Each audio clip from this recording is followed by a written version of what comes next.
Votre essai avec April Moto, l'assurance en plus facile. Plus d'infos sur aprilmoto.com.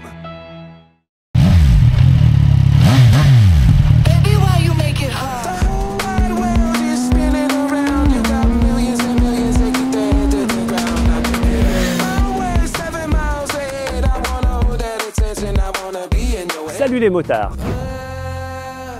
Avis de tempête sur le segment des Sportivo routières, cette toute nouvelle CF Moto 675 SRR va souffler très fort. Elle va souffler très fort grâce à son 3 cylindres. Mais tout d'abord, c'est une CF Moto dont on va parler esthétique. C'est quand même un des axes majeurs de la production chinoise. Une Sportivo routière qui n'échappe pas donc à la règle de l'esthétisme avec pour moi, ce qui est vraiment le plus subtil, ça va être cet avant tronqué dans lequel vient de prendre l'optique. Une optique forcément très léchée, ces CF Moto, avec ces deux lames de feu diurne, en dessous les optiques de route. Et puis toujours beaucoup de fluidité sur les flancs de cette machine. On a des lignes comme ça qui partent vraiment bien vers l'arrière. Ici, on a ces éléments qui forment des écopes et aussi une sorte d'aileron intégré en fait au carénage. Donc ça, c'est très bien vu. Ce que j'apprécie beaucoup, il y a plein de petits détails courts sur cette machine. On va avoir les écopes de frein, ça c'est assez rare pour être noté. Les petits éléments d'ouverture, les ouïlas grillagés, ça aussi, ça fait bien la blague. Niveau échappement, qui est d'ailleurs remarquable, hein. On a un élément complet en inox satiné, c'est vraiment très chouette, avec une buse de sortie grillagée. Alors il n'y a qu'une sortie, alors qu'on a un 3 cylindres, mais bon, ça fait quand même bien la blague.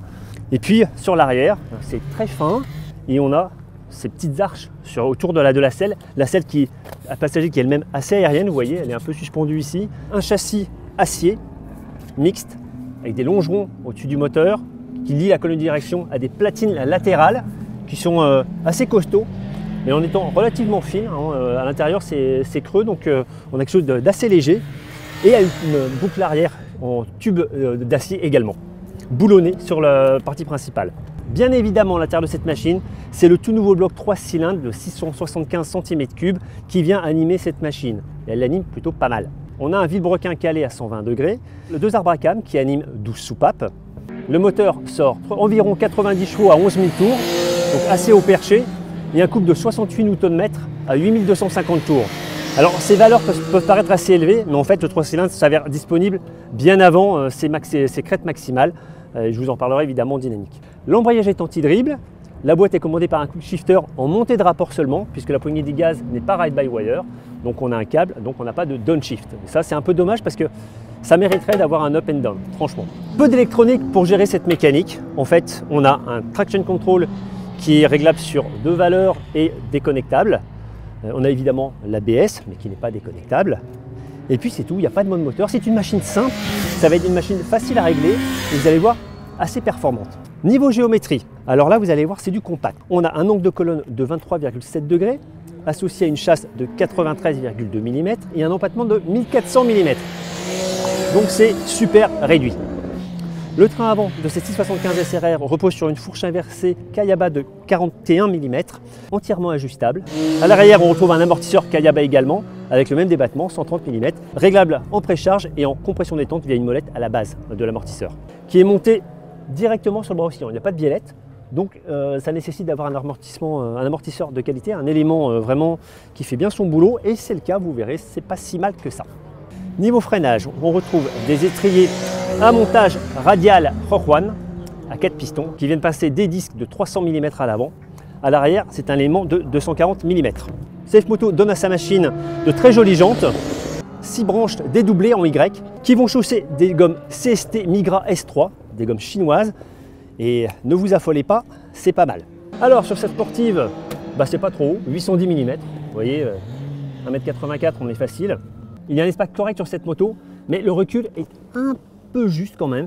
Quand on est complètement calé, on sent un petit peu le dosseret. C'est pas très dérangeant, hein, mais voilà, on a une machine qui a une ergonomie quand même relativement avenante, même pour les plus grands. Les jambes ne sont pas vraiment écartées autour du réservoir de 15 litres, que j'aime beaucoup. Là aussi, un effet un peu sport, avec ses épaulements tronqués. C'est très bien amené également. On a une bascule évidemment assez sensible sur des demi-guidons. J'attire votre attention sur le tire-fourche ajouré, là aussi un effet compétition qui est très sympa, un effet course. Au commodo gauche, un ensemble multidirectionnel pour piloter l'électronique, donc assez simple, je vous l'ai dit, de cette machine, via un écran TFT de 5 pouces horizontale qui est évidemment de très bonne facture comme d'habitude, c'est très net, de jolies couleurs et surtout des informations qui sont bien disposées, facilement accessibles, avec en continu un TPMS qui vous donne la pression des pneus avant-arrière mais aussi leur température. Ça c'est assez innovant, c'est la première fois qu'on voit ça sur une machine d'entrée de gamme, vous allez voir, parce que quand je vais vous donner le tarif, vous allez comprendre que tout ça c'est quand même très très réussi. Et puis des leviers réglables en écartement, évidemment, l'embrayage comme le frein. Voilà pour le petit tour autour de la machine. Maintenant je vous propose de faire un petit tour sur le circuit qui est derrière moi. C'est parti. Alors d'emblée ce que j'apprécie beaucoup, c'est la maniabilité de ce modèle. Là on est dans des enchaînements un peu serrés. Je pourrais presque passer la une, mais je trouve que ça déstabilise un peu trop la moto.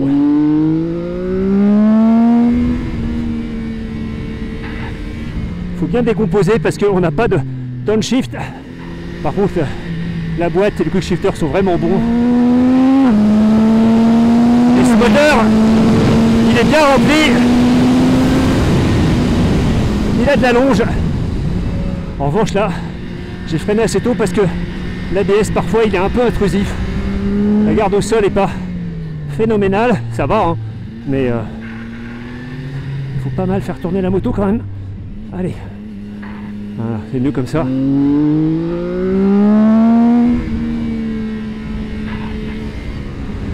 Je trouve que franchement, il y a du dynamisme dans ce 3 cylindres.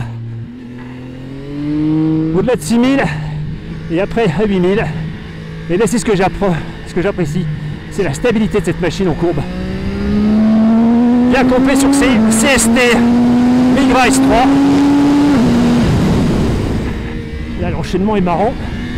Ouais, ça passe d'un angle à l'autre très rapidement. Et c'est presque confortable en fait. Donc les bracelets sont pas si bas que ça.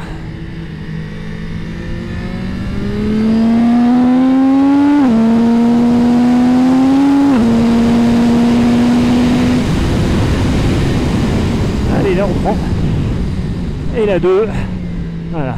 On peut pas faire la 2 d'un coup. Le toucher de frein est vraiment très bien. Je suis assez étonné parce qu'on avait un peu peur sur route. On se plaignait un petit peu de l'ABS ce matin.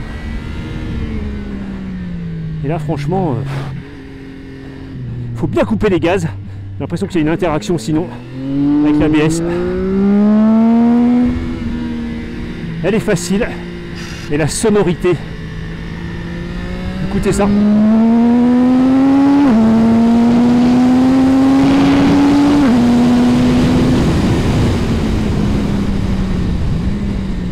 C'est vraiment une super bonne petite moto pour s'initier à la piste. On prend vraiment beaucoup de plaisir au guidon de cette machine. Allez hop. Alors ce 3 cylindres CF Moto donne vraiment beaucoup d'agréments. Et avec une plage d'utilisation assez large, moi je trouve. Parce que si dès 6000 tours, on commence à avoir de bonnes relances, au-delà de 8000, ça cavale vraiment sérieusement. Je trouve qu'il y a plusieurs niveaux sur ce 3 cylindres et ça c'est sympa. Il n'est pas linéaire. Ce caractère moteur est vraiment sympa. Et il a beaucoup d'allonge puisqu'on va jusqu'à 11 000 chercher la puissance maximale. Il faut rester sur les intermédiaires aux alentours de 8000 tours là pour bien relancer comme il faut. En revanche la machine se verrouille un petit peu à la prise des freins sur l'angle. C'est un des défauts que j'ai noté. Voilà, j'aurais pu rentrer la 2 là d'ailleurs, c'est ce qu'on va faire sur l'embrayage anti-dribble. Il y a quelques vibrations au niveau des repose-pieds, mais rien de dérangeant. C'est très convaincant, c'est précis sur l'angle. Alors on a un bon toucher de frein, comme ici là. Même si la fourche enfonce un poil trop, il faudra mettre un petit peu de précharge. Et le feeling de l'arrière aussi sur la pédale est très bon. Voilà, comme ici pour contrôler la courbe. Après c'est pas non plus démentiel en termes d'accélération, mais je trouve qu'entre 8 et 10 000 c'est pas mal. Et après ça stagne un petit peu, on sent que le moteur monte plus tranquillement en régime. Enfin franchement l'ensemble est vraiment performant. Alors à l'issue de notre roulage, je suis totalement convaincu par cette machine. Pourquoi? Alors, évidemment, par rapport au moteur, puisque ce 3 cylindres est particulièrement disponible. Il se plaît évidemment dans les tours, mais bien avant ça, il vous donne beaucoup d'agréments moteurs. Moi, je trouve que dès 6000 tours, on a une mécanique ronde, mais bien présente, avec un petit peu de rugosité, juste ce qu'il faut. Ça cause beaucoup à la boîte à air également, donc ça amène le pilote dans les évolutions, vraiment ça le plonge un petit peu au cœur de l'action, je trouve ça bien. L'échappement sonne également très bien. L'injection est bien paramétrée, on n'a pas d'à-coups à aucun moment, donc ça c'est bien aussi de ne pas avoir des modes moteurs qui servent à rien. Quand on n'en a pas, ou qu'un seul en fait, ça fonctionne très bien. Donc ça c'est un très bon point pour une machine chinoise, notamment SCF Moto ne nous avait pas habitué à toujours cette précision d'injection. Là celle-ci, il n'y a vraiment rien à dire. Donc une mécanique expressive, il y a une boîte de vitesse bien étagée, un quick shifter qui monte parfaitement en montée de rapport, c'est vraiment sans défaut. Et puis après il y a la partie cycle que je trouve très appréciable également et qui participe à l'efficacité de cette machine, avec donc, je vous l'ai dit, une géométrie très compacte, mais une moto étonnamment stable sur l'angle. Ça vient aussi du fait de ses pneus qui sont très très bons. Vraiment l'ensemble est convaincant, il est pertinent. Alors suivant les machines, par contre, on n'est pas sûr d'avoir tout le temps le même freinage. Alors ça, c'est un point vraiment à élucider, parce que ça fait partie des petites choses encore que certains pourraient reprocher aux machines chinoises. Pour moi, je pense que quand on décompose bien, et qu'on coupe bien vraiment les gaz, et qu'on prend bien les freins comme il faut, on n'a pas de souci. L'ABS ne vient pas trop perturber le pilotage. Pour une machine sportive ou routière qui n'est pas dédiée vraiment à la piste, c'est très convaincant. Moi, j'ai pas eu de souci à ce niveau-là.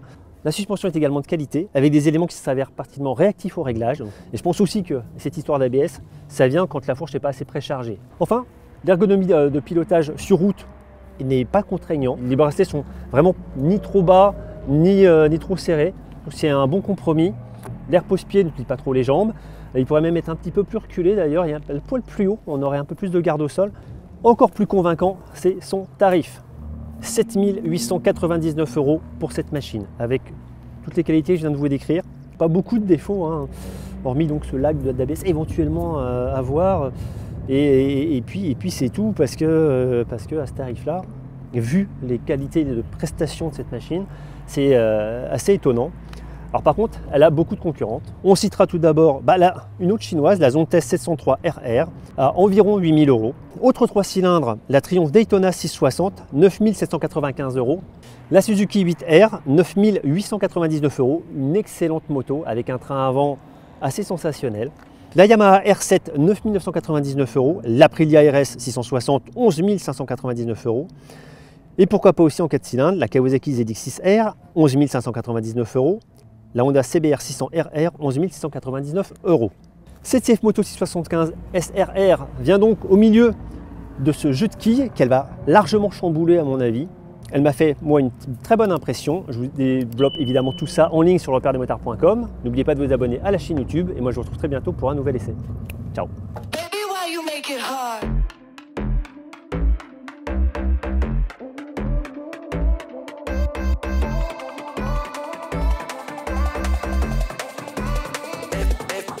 Every time that we rock, you wanna come of the roll.